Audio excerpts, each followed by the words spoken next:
Daddy, will I ever be normal? Those words cut through Victor Steele's chest like a knife. His daughter Emily, just 8 years old, sat in her wheelchair by the window, gazing at children running and laughing in the mansion's vast garden. Emily had never walked a single step in her life. A tragic spinal condition at birth had left her paralyzed from the waist down, and despite the millions Victor spent on treatments, specialists, and equipment, nothing worked.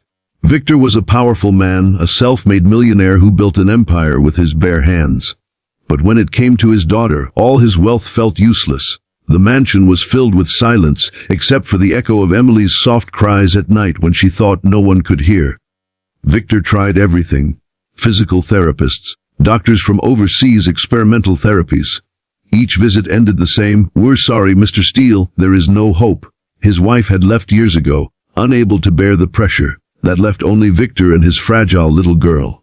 When hope seemed gone, a new nanny arrived. Her name was Clara. She wasn't like the others, no polished resume, no prestigious recommendations. She was quiet, gentle, and carried an air of resilience. Victor almost turned her away, but when Emily smiled at Clara the first day they met, he couldn't ignore it. That smile hadn't appeared in months.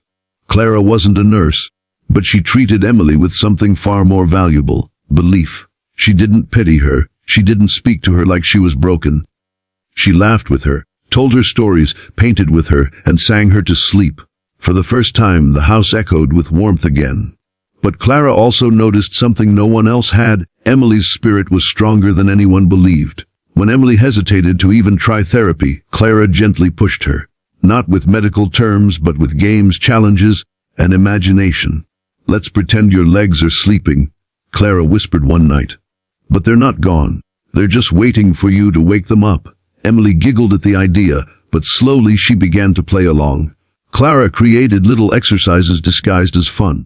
Kicking a ball with her feet while sitting, stretching her toes to tickle the sun. Victor thought it was nonsense, until he noticed Emily's laughter returning. For the first time in years, she wasn't crying herself to sleep. But not everyone believed.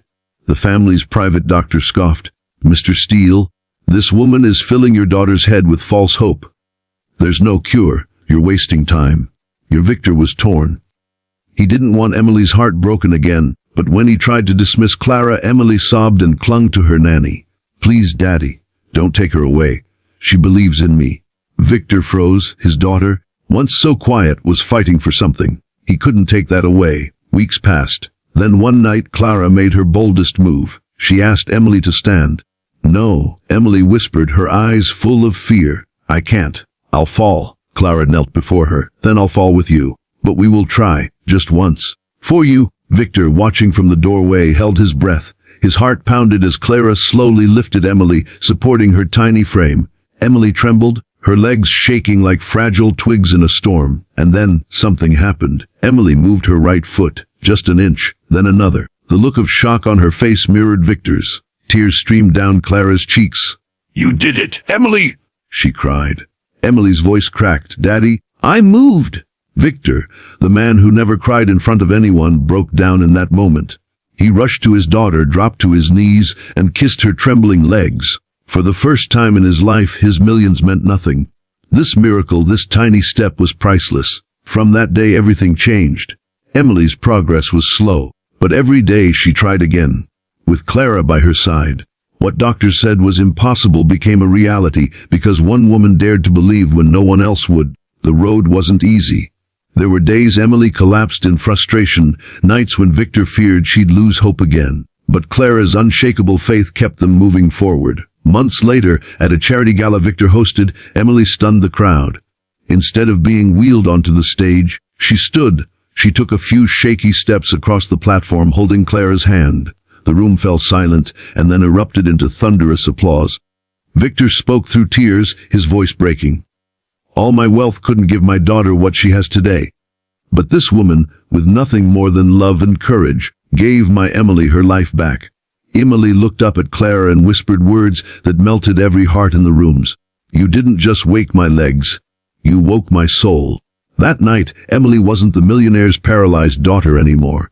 She was a symbol of hope, a reminder that sometimes miracles aren't found in science or money, but in the courage of one person who chooses to believe. And for millions watching later, the message was clear: never underestimate the power of love, faith, and persistence. Even the impossible can be overcome.